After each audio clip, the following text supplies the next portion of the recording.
તો અહીંયા દિલીપ સંઘાણીએ પણ રાહુલ ગાંધી પર પ્રહારો કર્યા છે। રાહુલ ગાંધીએ હિન્દુત્વનું અપમાન કર્યું છે તેવું દિલીપ સંઘાણીએ કહ્યું છે।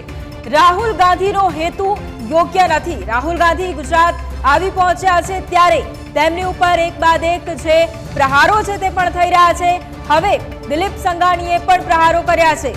દિલીપ સંઘાણીએ રાહુલ ગાંધી પર પ્રહાર કરતા કહ્યું છે કે રાહુલ ગાંધીએ હિન્દુત્વનું અપમાન કર્યું છે।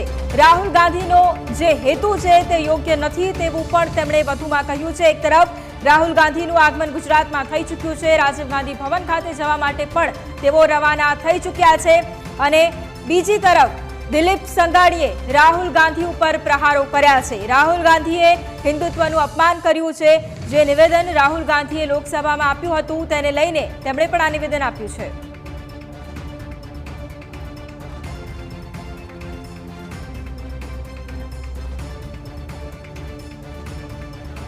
અમિતભાઈ શાહનો કાર્યક્રમ ગુજરાતમાં નક્કી થયો ત્યાર પછી પ્રેસ મીડિયાના માધ્યમથી પોતાની જગ્યા પ્રાપ્ત કરે અને અમિતભાઈના આજના વિશ્વ સહકાર દિન નિમિત્તે ઉદ્બોધનમાંથી કોઈ જગ્યા કપાય એવો આશય હોય એમનો શુદ્ધ આશય તો ક્યારેય હોતો નથી।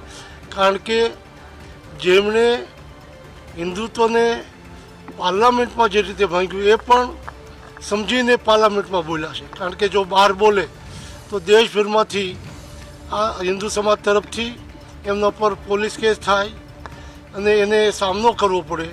એટલે એની માનસિકતા આ દેશ વિરોધી આ હિન્દુત્વ વિરુદ્ધ બોલીને છે। કારણ દેશના કોઈ પણ સમાજ વિરુદ્ધ બોલવું એ સમગ્ર દેશને ચાહે છે। એ સમાજને આતંકવાદી કહેવો એ ખુદની માનસિકતા આતંકવાદી છે।